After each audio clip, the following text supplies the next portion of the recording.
All right, we're up. This is the Let's do Our it. Town with Troy by North Alabama's podcast, and we have a full studio here today. There's even two people off camera, my wife and Cameron Hansen. Who's Cameron Hansen? Who's David Dunford? Who's Marco Garcia? Forgot your first name. Brian. Who's Brian Correa? There you go. Well, we are all members of the Church of Jesus Christ of Latter-day Saints. If you caught my last episode with Mayor Bartlett, we talked about the temple that we're building. We, being the church, is building right now over here in Madison, where we're broadcasting from off County Line Road. And the guest that I have here today, this is interesting because in church, in a formal sense, I would refer to each of these men as president. President Dunford, President Garcia, President Correa. And this is very rare. For those members who hopefully will check this episode out, it's very rare to have three stake presidents. That's why we call them president, to be all in the same room at the same time. Crazy. It just doesn't happen that often. You all might be in meetings, various meetings and stuff for different church business, but this is really rare.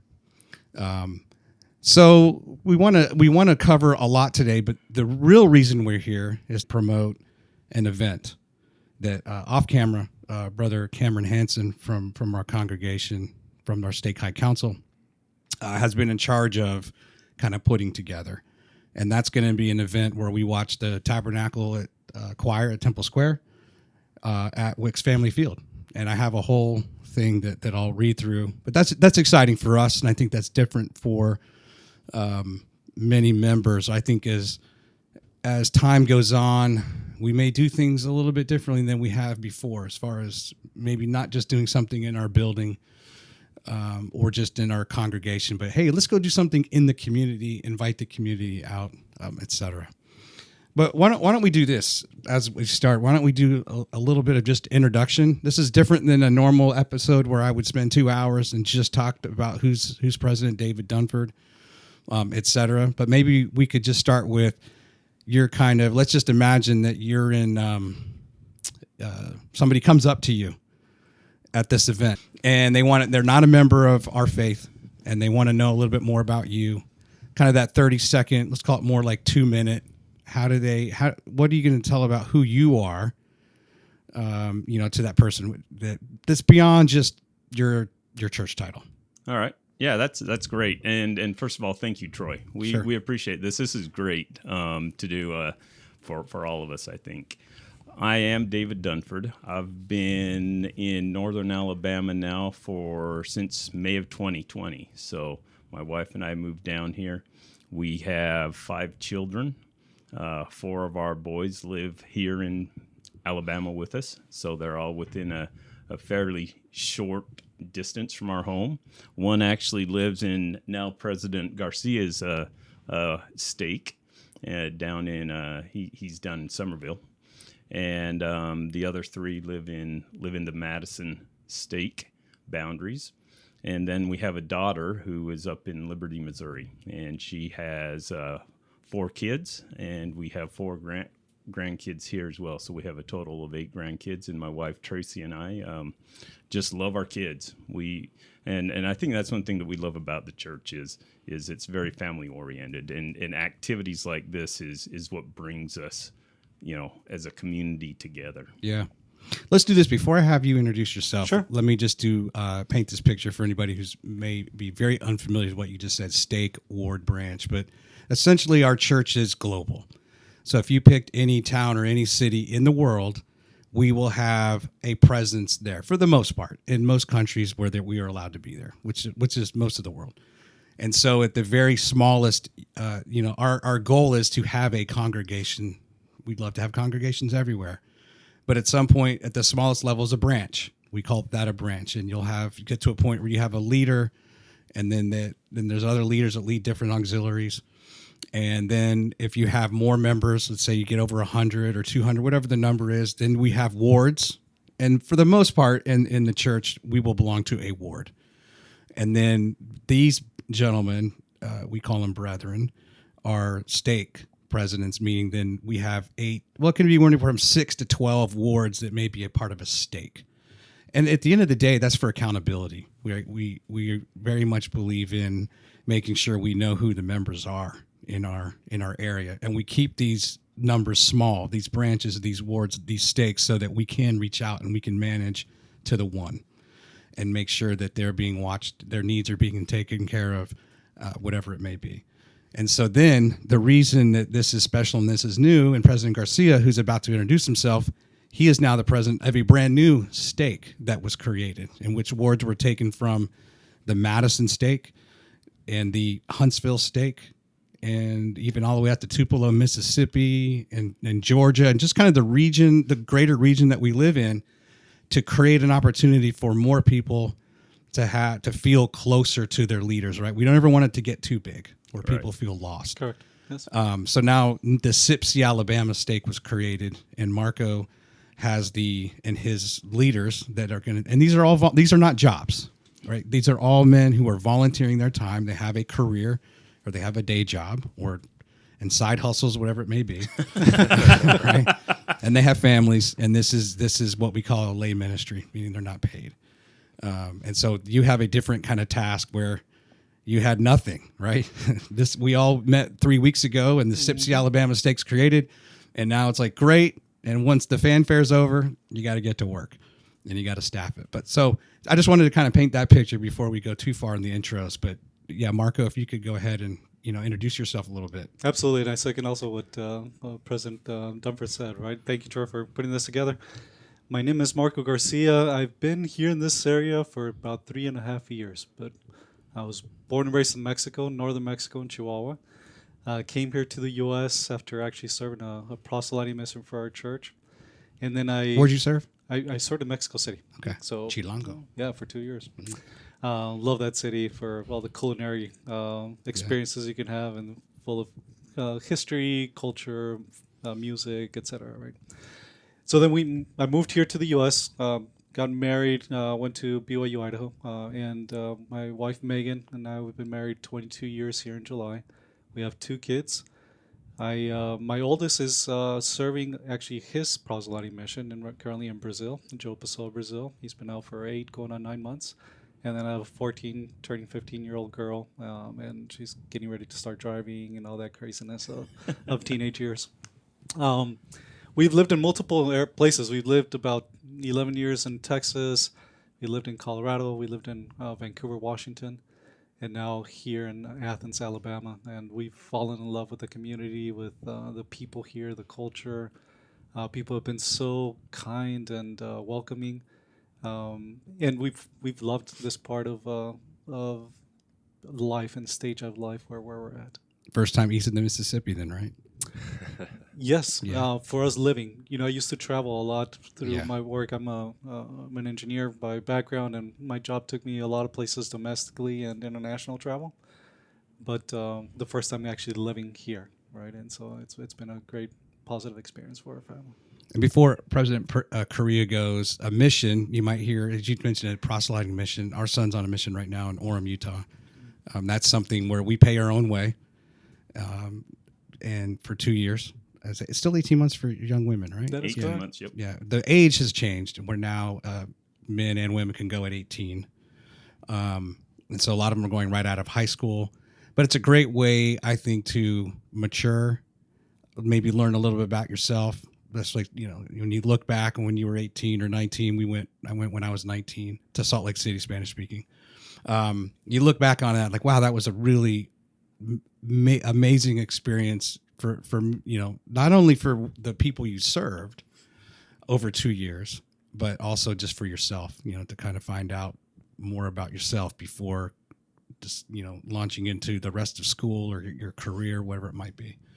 And understand the importance of family. Absolutely. A fun fact about Marco and I, we actually lived, when he was in Texas, I've lived around the country as well, and Marco and I both lived in the same stake in Texas. Did you really? Texas, yeah. McKinney, Texas. Wow. That's a growing area, right? McKinney? Oh, yeah. It's if you That's part of Dallas? From probably that suburb of North Dallas, Plano area, Yeah. McKinney. It's you can't recognize where one city ends and the other one starts anymore. It's just all Dallas Metroplex. Back when we were there, it was like, oh, you're living clear out in McKinney? That's like Madison now here. You guys are in Madison? Yeah. So, again, President Dunford is Madison, Alabama Stake. President Garcia, the Sipsey Alabama Stake, newly Correct. created. And now if President Correa could introduce himself from the Huntsville, Alabama Stake. Yeah, thank you. So, and again, thank you for having us on. This is such a cool opportunity to be able to share a little bit about our faith and what we do here in this area. And I think that, like you mentioned, we are able to help oversee and minister to a number of congregations in the area. So my responsibility as newly called stake president is for kind of the eastern half of Huntsville City and northeastern Alabama here, which has been a really exciting time. And I think it's cool to point out the growth of our church in this area, which has necessitated the formation of this new stake in Sipsey, which is something that we really celebrate and are excited about. And because hopefully that means that we're able to invite more people to our Savior and come to know Him through this process. So there's a theme that you'll kind of see between the three of us is that none of us have been here longer than 5 years. So we're all fairly new. My family and I actually moved from Birmingham up into this area about 5 years ago. Before that, we lived in Oklahoma. And we'd kind of traveled to a number of different states and different places as well. But I came here for work and have again, just love the area, love how green it is, love the rain, and the people have been fantastic too. Huntsville's kind of a unique place because there's so many different people from all over the country, all over the world, just with a unique mix of what has, obviously the people that are watching or listening to this are going to be familiar with Huntsville, but it's just cool because you get people that just have a whole mix of different experiences being able to come together. And in our congregations, that's neat because you see different ways that people are able to follow the Savior and follow Christ in that. So we talked a little bit about mission experiences. When I was 19, I lived in Melbourne, Australia, and I spoke Mandarin Chinese was the sign language that I had. So usually when I introduce myself, I say, my last name's Korea, I'm half Japanese, and I speak Mandarin Chinese just to confuse people. So, yeah, it's... So what am I looking at? That's here? right. You're like, wait, no, there's something Asian going on here. I'm not exactly sure how to navigate that. But yeah, my wife and I have just kind of felt like this was something that moving out to Alabama was something that we wanted to give it a shot. We didn't, there was by no means a sure thing for us to come out here. We started our own business and I just thought, well, what do we have to lose, right? So coming out to this area, it has been fantastic for our family, and we're trying to recruit our family members to come out here and join us too, because it's such a gem in this area. And I don't know if it's necessarily a hidden secret anymore, as more and more people come to know about it, and the growth in this area has really taken off. But we just felt really fortunate to be in this area and to be able to help and contribute in the community and in our church in the way that we can, and really have a good time doing that. Yeah. I'm going to tell you something funny real quick. My son just told me, my grandson, he's still here, right? We went to the pool, and he was saying the Knicks, right? They're up 2-0 against the Spurs in the finals. Yeah, they beat the Oklahoma. So we lived in Oklahoma City before, and the Spurs beat the Thunder, but whatever, right? But yeah. Knicks fans are great, right? And they're going to riot and loot no matter if they win or lose. It's going to be the same. But this one guy said, my mayor is Muslim, my bagel is Jewish, my Christian Dior, the Knicks in 4. Like that's his thing. I wanted to this will be the 147th episode that I've done. And in the episodes I've done, I've interviewed Mayor Battle from Huntsville, interviewed Mayor Bartlett twice, once when she was the head of city council, most recently as mayor. I've interviewed a lot of nonprofits, a lot of local things related to the councils of government. It's been like just this fun chance to learn a lot about a place that most people don't get that opportunity, right? Just to sit down and talk. But the one thing about that's going to kind of dovetail in the comment you just made, and you'll probably hear how Huntsville, the greater Huntsville area, is different than the rest of Alabama. And there's one guy his name's Joey Cece. He is at Breland Construction, and Breland's really responsible for a lot of Town Madison and Cliff Farm, and I think Breland is pretty, they're pretty powerful in their contribution and the land that they own here. But Joey talks about how, in Mobile, you're not going to run for mayor, you're not going to be on the city council unless your great grandfather also was a mayor or on the city council. Same thing, maybe even Birmingham or Montgomery. There's parts of the states where there's a pedigree, but here's is different. And Mayor Bartlett's from Arkansas. Tommy Battle was from Birmingham. Paul Finley was from Kentucky. He was the former mayor of Madison. So, and I've asked a lot of the guests that I've had that went to Huntsville High, that kind of natives, like, what makes it? Why is it different? Why is it that you kind of are different than the rest of Alabama in the sense of letting, in this case, let's say church-wise, 3 people that have only been here for 5 years, to kind of really come in and be a part of something and be embraced, if you will, by the greater community. Have you kind of felt that same thing in your interactions with whether it's in the greater community or with your the members of your congregations? Absolutely. I was when I'm recently new stake president as well. It's been a year and a half, and we had the Madison Day of Prayer out at the museum, the Space Museum, and in that we had a breakfast there, and Mayor Finley actually was a part of that one. And we were sitting there talking, or they had some speakers that were talking about it, and about their faith in Christ and just the day of prayer and everything. And this one pastor got up and he said, there's something special about this area. He said, people are coming here, and at a lot of times they don't know why they're coming here. And I found that very interesting, because we as a community, we as a faith believe that as well, right? Mm-hmm. This is a growing area, and there's a lot of great things happening here.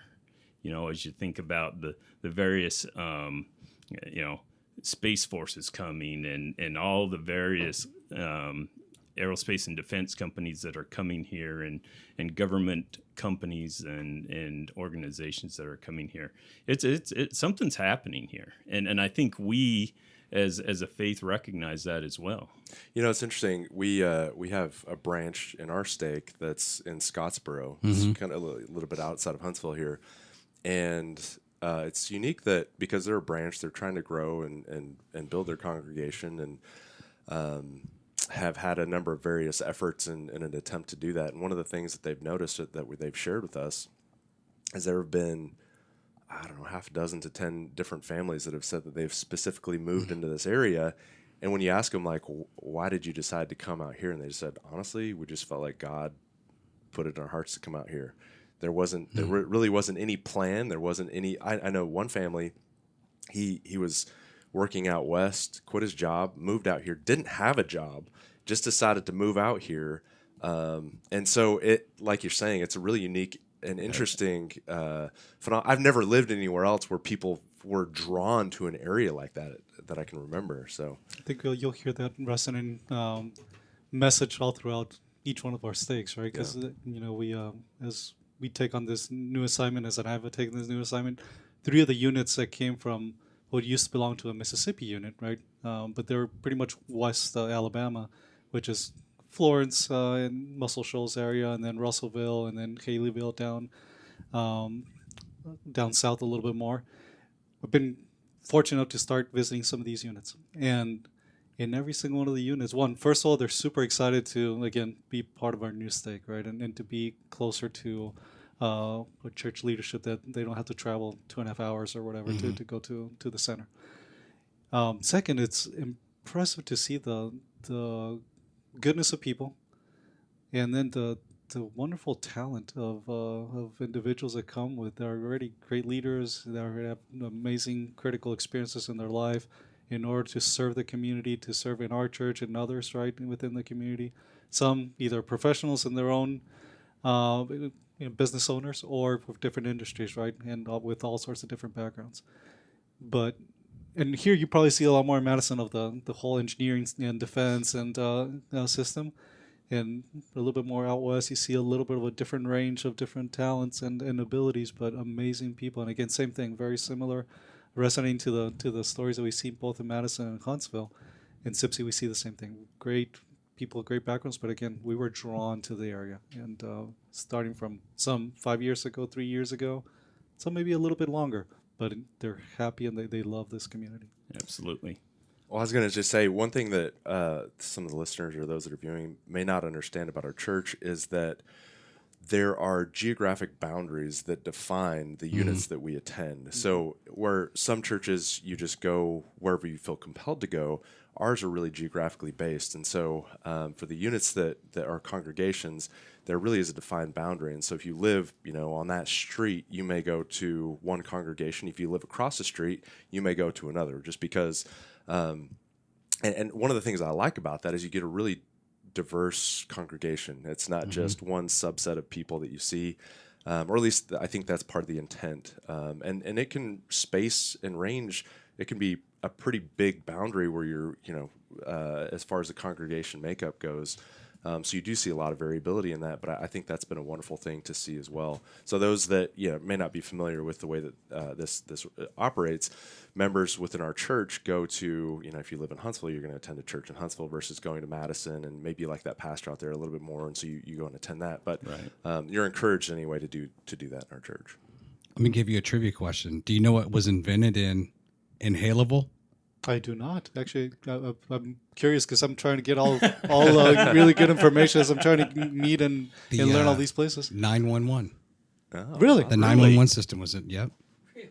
Fat Wendy, that is amazing. I'm going to make those of it. So it's like a visit them again. Yeah, that hat. So Bishop Forrester in Coleman. Yes. His brother Mark was killed in Iraq in 2010.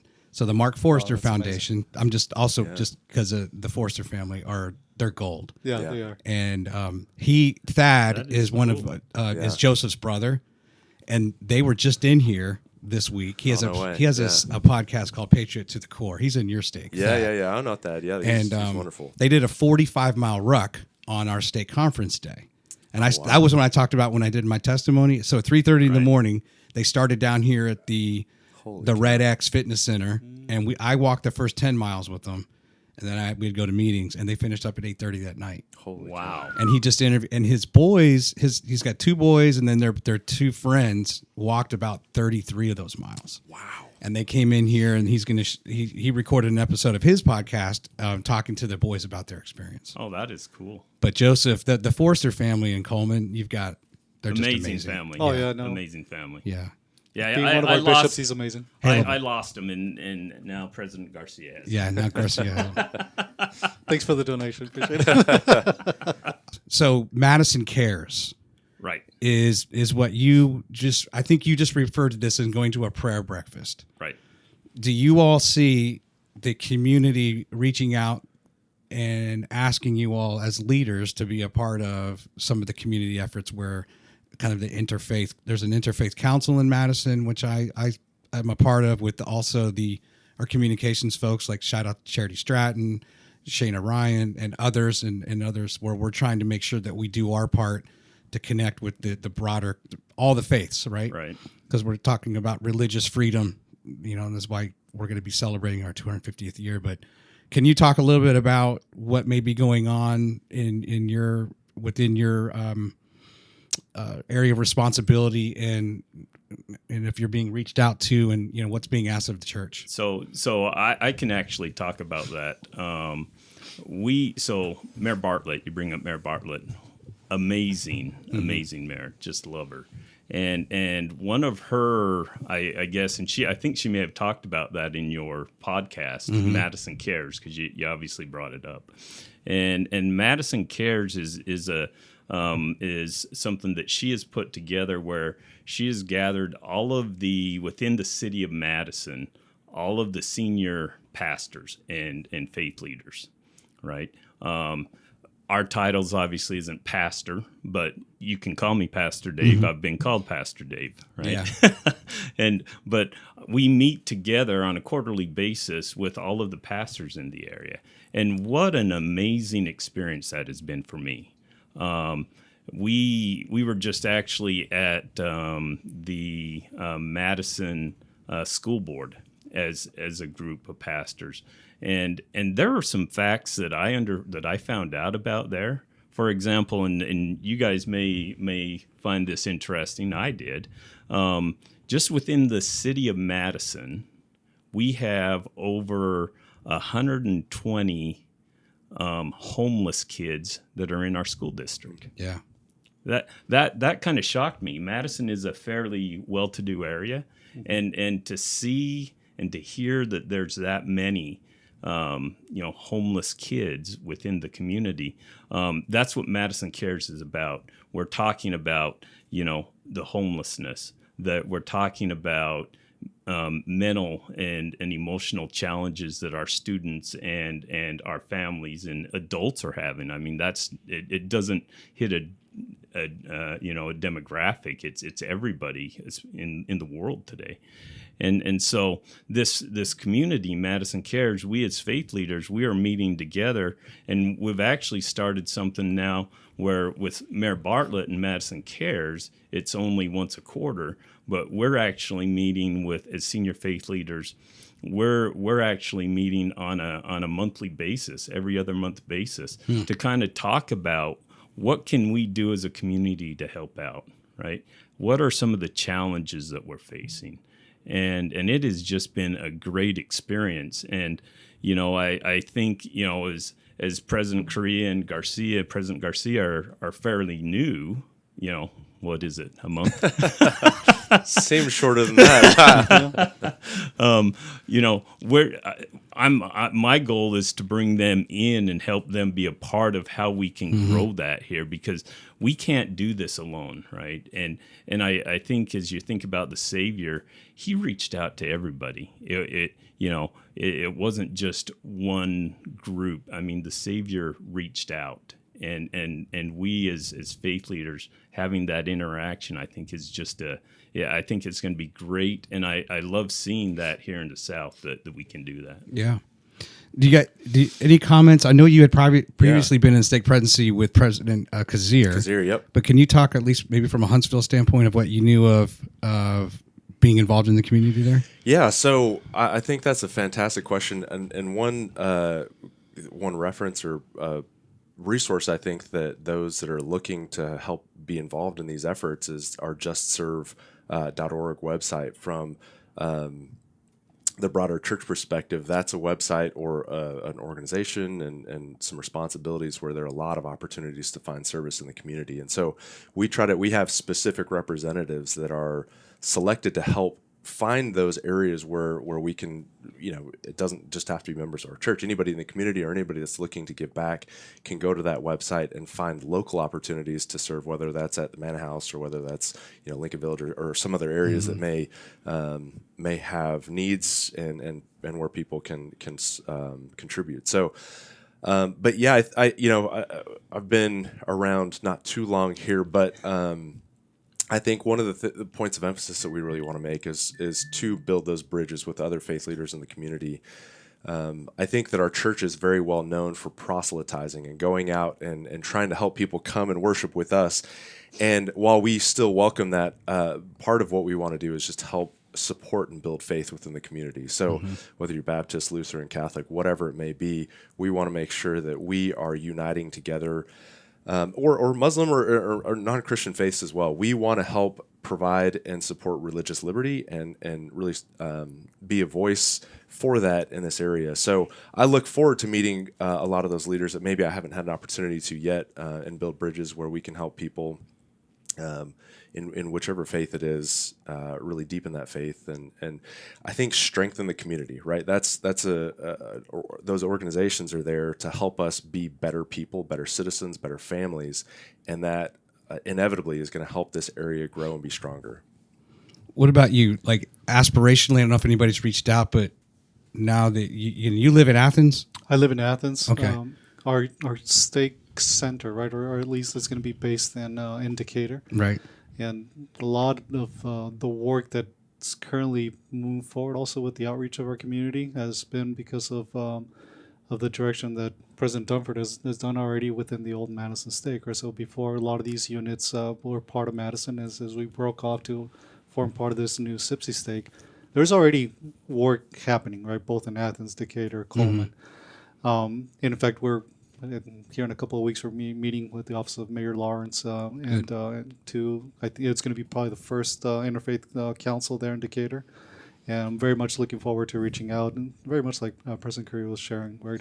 How do we extend our love, right, for the community and our service? Because there's a lot of good things that come with, again, a community of people, right, that are focused in their faith, that we have, talents, abilities, resources to help out the community, right, help out even our local leaders in the area, to target those that are, probably homeless. So those people are struggling with maybe education or mental health, whatever it may be, right? Do we need a coat drive? Do we need a food drive? Whatever we can do to help out in our local communities. There's efforts happening also in Florence, Muscle Shoals. Look forward to getting more engaged, right? As again, this week 4 or so of the calling of the assignment, right, to serve in this capacity. But we look very much forward to reaching out, right? There's a lot of good things that we could do as we interlock arms. President Dufford shared that we lived at some time there in McKinney, Texas.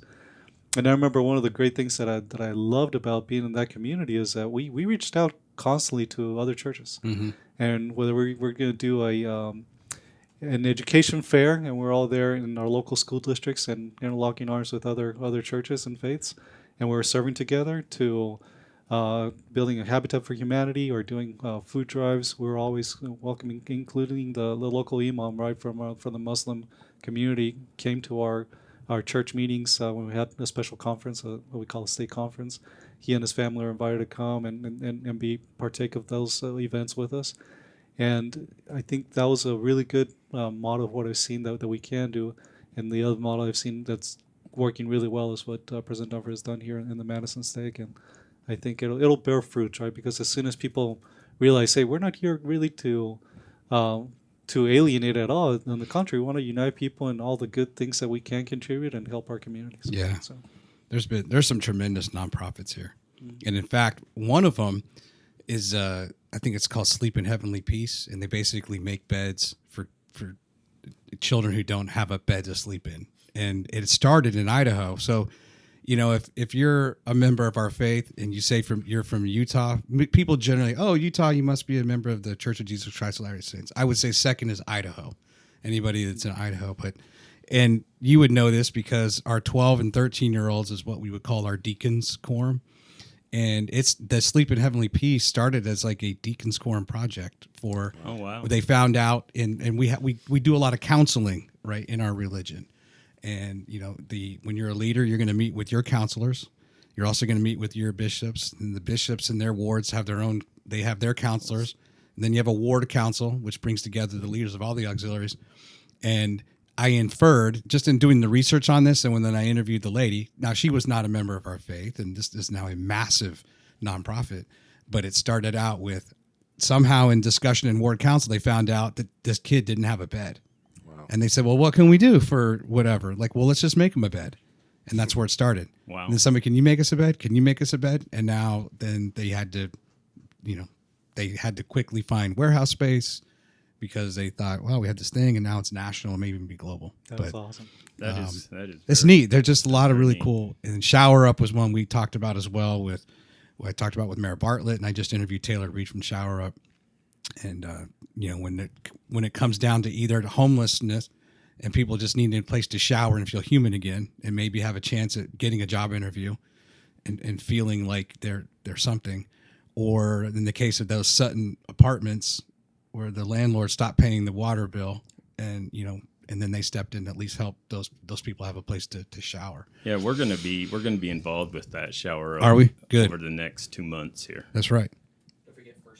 And First Stop. Yeah, First Stop is wonderful. They're actually going to be a part of this once we start talking about the watch party. Good. First Stop is actually part of that as well. So, and that's where Shower Up got their start. They actually parked their first trailer at First Stop. Yeah, I interviewed Jessica Brown from First Stop, who's now in California at some other nonprofit, and they kind of meet the homeless where they're at. Yep, it's kind of their thing. And I know there's Downtown Rescue Mission. There's some other ones. Let's do this. Let's transition now, and I'd like to kind of talk about our country. And Marco, if you don't mind, I want to start with you. Sure. And then, because you were born in Mexico, Yes. I'd like to just kind of tee this up with what does the United States of America kind of mean to you, to your family, being here, those opportunities. And then, Brian, Yeah. if I mean, I know your heritage. I don't know when people immigrated from here. Our Yeah, family immigrated in like Norway in the 1800s, but kind of same thing, kind of from a Korean, Japanese background. Japanese, you said, yeah, but speak that's right. Chinese, and then we'll have President Dunford go last on that. All right. Yes, no, thank you. And what a loaded question, because there's a lot of the thoughts immediately came to my mind, right? Yes, grew up in northern Mexico, and being in a border state in northern Mexico, I was fortunate enough to at least have a tourist visa, and I would come to the U.S. and we already have family members, maybe aunts, uncles, some cousins that lived in different areas, mostly out west, right, in California, maybe Arizona, and Texas. But after going and serving a mission in Mexico City, I was able to get a scholarship to come here to the U.S. and come here with a tourist visa. I mean, with a student visa, and that was a great blessing because I don't come from a family of wealth, right? I was a single parent, 4 kids. I was very fortunate enough to come here on this scholarship to go to then BYU Idaho, and get my education in engineering. It's a great blessing, right, for me to live in this country. And I look at the life of how I grew up and how my kids grow up now, and it's worlds of difference, right? Just worlds of separation. It's good for them to go back to my hometown and see where I grew up and everything, just to give them a little bit of perspective, and don't take their blessings for granted. But it's this country has allowed me to again find my wife. My children grew up here. A lot of many different opportunities. My in-laws are amazing people, right? Also very very centered in our faith, who have decided to also continue serving the Lord after retirement, right? They've decided to do a couple of different missions across the globe. They went to South Africa recently and were there 18 months. They came back. Now they're going to Guam. And our children have been able to see that, right? And we actually traveled to South Africa while they were there for that time, and we were to see the people that they were teaching and the conditions of other third world countries, right? And how the church is also blessing the lives of members there, and that exposure, I think, for my children, for our family, has been great. The love of the liberty and opportunity that I have for this country, right, and the freedoms that we enjoy is something we can cover probably in this short podcast, right, time. But I am very grateful for the vast array of experiences I've been able to enjoy by living here. I was able to get a really good job with Fortune 500 company, and that has also allowed me to travel a lot domestically and internationally. Places in Asia, a lot in Europe, a lot in Latin America. And when you travel around the globe, right, you see and you also learn very quickly all the differences. You realize very, very quickly that, yeah, we come from different backgrounds, but people are always pretty much the same, right? We all want to be heard. We want to feel respected. We want to feel loved. We want to feel a sense of community and of family. And no matter where I've been able to find the church where I travel and feel of the love of the members of the church and of the Christian faith wherever I travel. But again, that wouldn't have been available for me at all if I hadn't decided, yeah, I'm gonna get that blessing to come to the U.S. and for my life here. Yeah. Right? So. Okay. Yeah, I think this is a wonderful question, and like President Garcia said, we talked for ages about this. And I think that, within the context of this question, giving some background as well, I have friends of other faith, and one of the things that we've had to explain before is that we believe that the United States is a unique place that offers religious freedom, and we have a constitution that has been inspired by God. We believe that this place provides opportunities and way of life that I think was unique when it was established. And So part of that is that there are opportunities here that we get to grow and believe and choose things that are meaningful to ourselves and our families. And so those religious freedoms are paramount when we consider what it means to be an American. It's something that we so feel incredibly grateful for. My family, they immigrated to the United States, or at least my dad's family immigrated to the United States from Japan. It was about early 1900s, and they came, and my grandpa from my grandmother's side initially came to work on the railroads and was doing hard manual labor. That was kind of what his life is about. My grandfather's side came, and they were farmers, and were just trying to make it work, right? And then over the years and decades, they were able to kind of establish themselves, move in some various areas. But I really I celebrate my family's heritage and the those unique parts about the Japanese culture that were passed down from my grandparents to me. And I think that that's just such a cool thing, right? You have you talk to anybody that is United States, nobody's like, or very few people are native to this country, and that have come in from a different place, and regardless of what country of origin their family's initially from, there are these dreams and hopes that we have coming here to be able to choose that freedom and enjoy the things that are had here. And one of the stories that when I was young, being able to talk to my grandmother about is kind of about the World War II era when being Japanese was a little bit difficult because of the war that was going on. And I remember her distinctly talking about, she never taught me the language at all. And I asked her, why don't you speak any Japanese? And she told me that when her father immigrated here, said, we are Americans now, and so that's the way that's going to be. And so they kind of gave up some of the things that I wish we could have held on to, but it was a distinct choice for them to commit to this way of life and the things that it meant to them, and it was deeply held.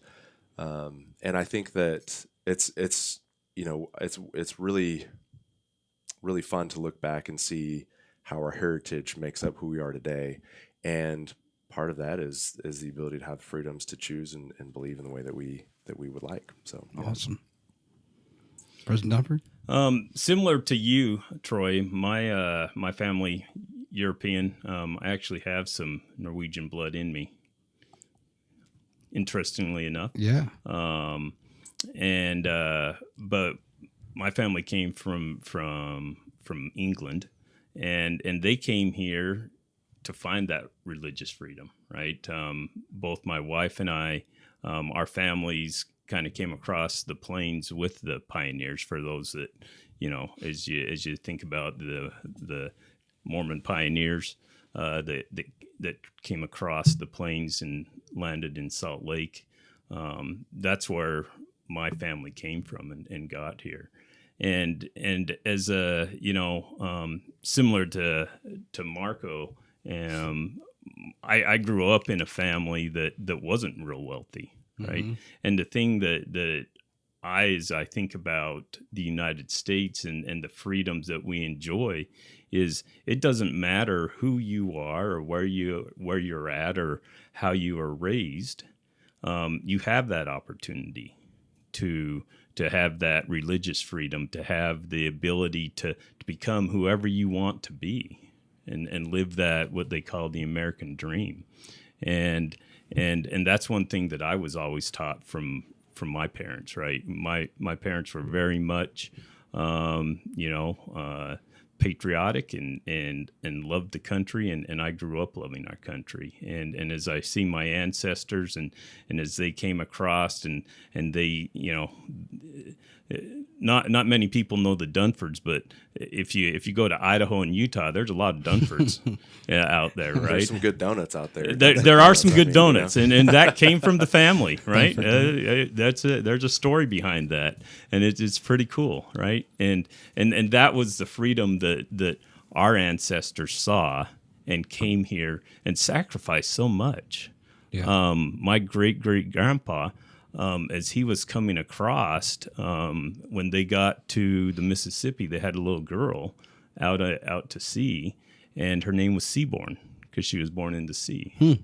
And as they got to the Mississippi and they're coming up, she died. And they got off the boat, they buried her on the side of the Mississippi, and left. And that's the sacrifice that our ancestors, and then I'm sure, your ancestors experienced as well, right? It wasn't easy, but we came to this great nation. They came to this great nation because they knew there was an opportunity. Yeah. So I just pulled up my family tree. So you say, that's a funny name. Where's that from? Well, my name would have been Justin. This is my father's side. They came from Norway. And so Esaias Justin was my great-great-grandfather, maybe 3 greats. And he was from Sorbeye, Norway. BYE are the middle letters of this town name, Sorbeye. Well, his son then is Johannes Esaias and Bai. So when they immigrated and they went through Ellis Island, they said, you're no longer Justin, or Esaias and whatever, you're Bai. So that was assigned to us. And most of the Bais have immigrated up through Minnesota. Interesting. And then branched out. So I wanted to tee that up. I mean, this past Sunday in the U.S., we were asked by our church presidency to discuss the Constitution and the 250-year anniversary coming up, which, I think predominantly why do we need religious freedom? So that we can exercise our free agency.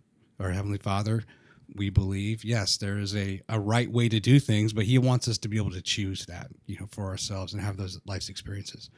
And that leads us to then our church, which was founded in the United States up in New York originally, right? You just touched on the Mississippi River, and my wife, Wendy, is from near the Nauvoo area, and that area of the country in Illinois is very important, and that's where the Exodus began, where they said, you know what, if we're ever going to be free, we need to keep moving further west, right? So even there's like religious freedom, it was a really rough start of persecution and such of our, what we call saints, our members of the church. And that's what pushed them out to Utah, in which in 1847, right, is when they kind of planted roots there. And so there's those of us who may have descended from those first families and such that crossed the plains with the pioneers. And from that is also something later on, we're about to celebrate the 100th year of the Tabernacle Choir's performance at the Hollywood Bowl. So let me read this press release that we're putting together, and which is going to take place June 26th. And shout out to the Huntsville City Football Club, because they are allowing us to use the Joe Davis Stadium and Wicks Family Field. And thanks, to Cameron for setting that up. And I would say even to Chad Emerson, I interviewed him twice. He's now up in Chattanooga. He's the general manager, was the managing director of that team, and to Mike Parker's son. I can't remember Mike Parker's son's name. Anyway, so he's in the front office. Mike Parker's in the one of our wards, Mill Creek ward, I think, or is he Indian Creek? I can't remember. I think he's Mill Creek. Anyway, all right. So this is a press release. Members of the community are invited to attend a free watch party featuring the Tabernacle Choir and Orchestra at Temple Square in the Songs of Hope benefit concert from the Hollywood Bowl in Los Angeles, California. The local gathering will be hosted by the Church of Jesus Christ of Latter-day Saints on Friday, June 26th from 3 to 9 p.m. at Wicks Family Field at Joe Davis Stadium. The Hollywood Bowl concert marks 100 years since the choir's first performance at that historic venue in 1926. None of us were alive in 1926, right? That was the roaring 20s, though. I kind of wish I had been alive to see that. The concert will feature the Tabernacle Choir and Orchestra at Temple Square, along with guest artists Donny Osmond, David Foster, Catherine McPhee, Stephanie J. Block, Sebastian Arcellus, and the Bonner family. The benefit concert is designed to entertain, inspire, and unite audiences through music while supporting charitable efforts for women and children around the world. The local watch party is free and open to the public. Families, neighbors, and community leaders are invited to gather for an evening of uplifting music, fellowship, and community connection. Now, there's other stuff going on that day as well. And I believe I have that here that I can read. Yeah. So what we have out there is we're going to have, I think, if I look here, there's going to be face painting, 3 bounce houses that are going to be out there, a jumbo Connect 4 game. That should be fun, right? Kerplunk game. Remember the good old Price is Right? Kerplunk? Oh, yeah. So we're going to have that. And, of course, we're in the South, so you got to have cornhole. Right? And yard pong is going to be another game that's out there. So, once again, Cameron did a great job when we talked about this back in November, and it's kind of interesting that it was November when this first came out that we needed to do this, that we were going to do this. The first guy that came to mind was Cameron Hansen, right? An entertainer. I mean, the guy knows his stuff. And so, anyways, we had to make sure that Cameron was involved with getting this going, and has done a great job. Another thing that we're going to have, which is going to be good, we talk about. I think you may have mentioned Nathan Pacheco. I didn't mention, but go ahead. So prior to the concert starting, Nathan Pacheco is going to be singing the National Anthem. And we're going to have throughout the day between 3 and 7, there's going to be other musical performers as well, right? Local performers. And it's going to be fun, right? They're going to be on the Jumbotron. They're going to, you're going to be able to see and feel the excitement that's going on out there. And once again, the greatest thing about this, it's free. Yeah. Right. It's free to the entire community. Right. And if you think about our 3 stakes going from the western border of Alabama to the eastern border of Alabama and everything in between, we're just excited about that up here north. Right. And it's going to be exciting. And then the greatest part of this whole thing is the fireworks. Everybody loves fireworks. Right.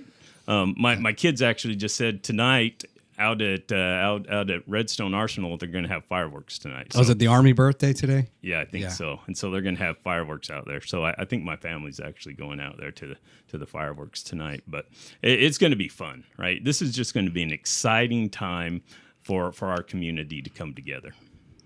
Well, our church is not generally known for our partying, but I think that this is one of those things that we, again, like you said, want to invite the community to, and really family oriented, right? Like come Absolutely. and see, come and enjoy, come and meet some of your neighbors here, and be able to just have a lot of fun. And then the proceeds of the concessions that people buy will go to a First stop. Yep. Awesome. Yep. And so, and really that's what this is about. It's about a community thing, right? This isn't, it's about, the Tabernacle Choir is at Temple Square.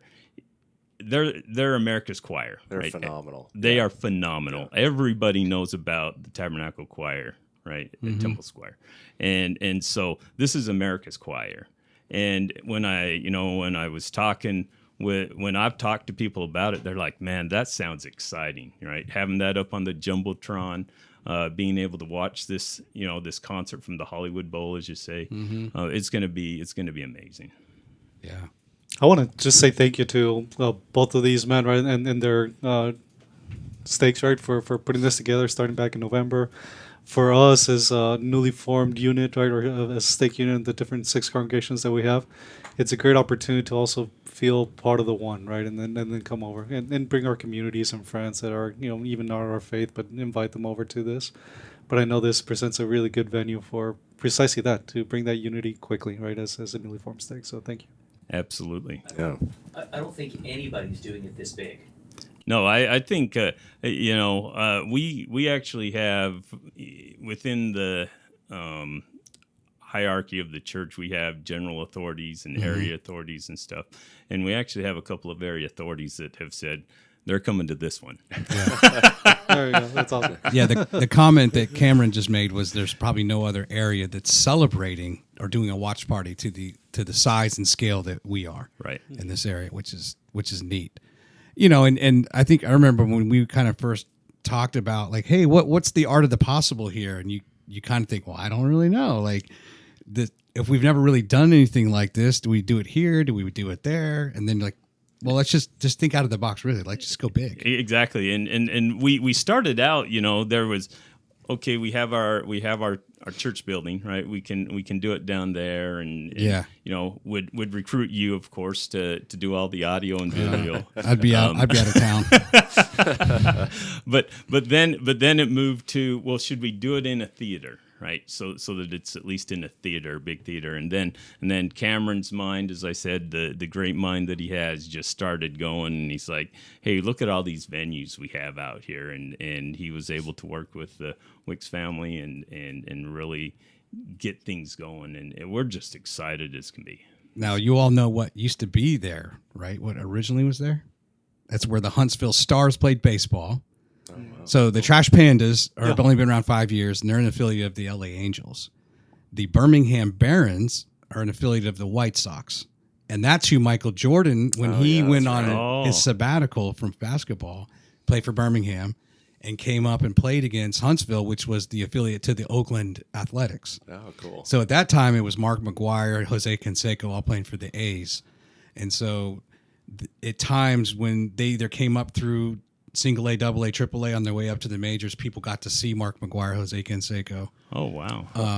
And then Michael Jordan, of course, when he played, he came up, played in a few games. Oh, wow.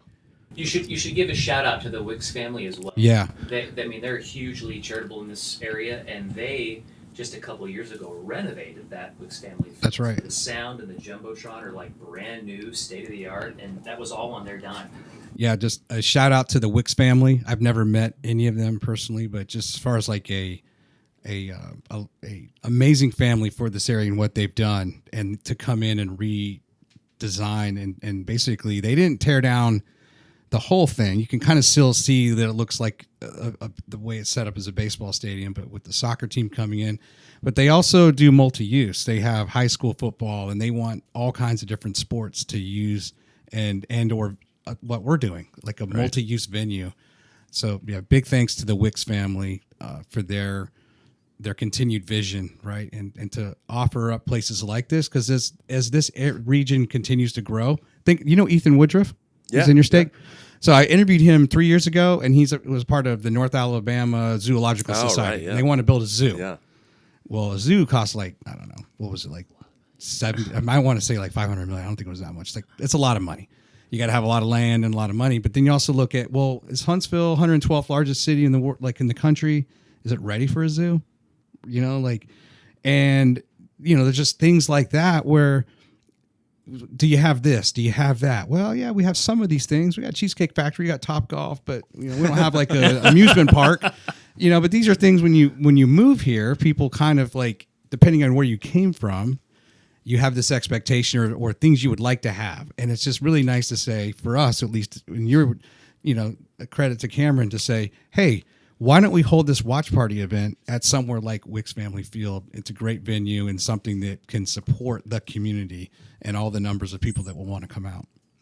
Yeah, I think that's really neat. And that whole area is just, it seems like it's really exploding right now, which is really cool. There's a lot of areas of development going on throughout the city. So being able to take advantage of those and really celebrate, that growth and hopefully put it on display, really show that it can be multi-use, multidimensional, and again, just invite everybody out because it's free. Just come and see, just come and have a good time and enjoy the summer.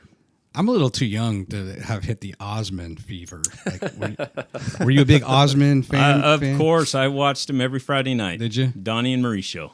There you go. Donnie Marie and his purple socks. Was he? Are you going to be sporting some purple socks on the 26th? I could do that. I think it may be a good idea. I could do that. Yeah. Bring the whole get up there. You go. Absolutely. That's exciting. Actually, Osmonds, I will say my family is actually through, you talked about your family tree. Yeah. We're related to the Osmonds. Are you really? Yeah. He doesn't know me from Adam, but we're related. Well, so when I was out serving my mission in Australia, I remember knocking on the door of a lady, some random, I don't even remember what city we were in, but we explained who we were, and she goes, Donny Osmond. And I was like, well, no, that's not me. But yes, he was a member of our church. That was the one relationship Yeah, that so, they could make. that's Donny Osmond. I was able to make that connection with a random lady in Melbourne, Australia, 20 years ago, or whatever it is now. So Jimmy Osmond was my ministering companion. We got into every house. Oh wow! like I'll sing Wow. a song. They're That's in. awesome. So Cameron just said Jimmy Osmond was his ministering companion. I'm assuming that was in Branson when he was out there with In Missouri? awesome. in Missouri, and I'm sure Jimmy got into any house he wanted. Wendy and I were in Melbourne Yeah. 2 years ago, right? That's was awesome. beautiful. That's a really cool city. She got to do a lot of walking tour stuff. Any final thoughts or shout outs? Just we're excited to be here. First of all, shout out to you, Troy. Oh, Thank you for allowing us to do this. As you said, we normally don't sit in a venue like this where we're kind of cash and sitting back, but we and a shout out to, as you talked about, this has been done by a committee, right? That's between all three of our stakes, and they have done an outstanding job pulling this together. We appreciate the effort, and as a church community, that's what we do. We pull together, right? We're very much family oriented, as we've talked about, and it gives us that opportunity to be a part of the community, right? To come out and just have fun and be a part of a great community here. Yeah. Absolutely. Yeah, I second that wholeheartedly. And just looking forward to what's ahead, all the good things ahead as well. Yeah, we hope that following this, the next big thing I think we'll be asking the community to be a part of is our open house, like when our temple is built. It's under construction. We'll get a groundbreaking date soon here.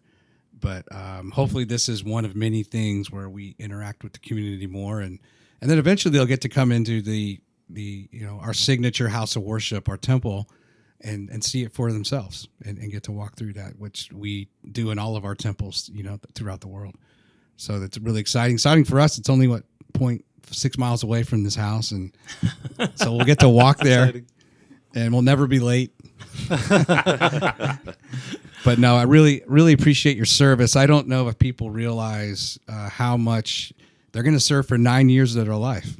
Essentially, that's kind of the if you don't move or have a job change or something, a stake president will serve about 9 years, and so that's a tremendous commitment. I don't know if that's sunk in yet, but when you think of those who truly give, and you probably aren't thanked enough for your service and your sacrifice and the sacrifices your families make, in your time and effort. So thank you to each of you. I know obviously Marco and David, President, a little bit better because you were in our stake, and I'm meeting Brian. But it's also nice to know that we're only a few. I know a lot of people that you know. Yeah, there you go. And That's right. I could go, do you know this person? Yeah. Just in short time being here in the Huntsville area, like Rob Hamilton, great. Yeah, dude. there you go. He's Yeah. been on my show as well. Oh, cool.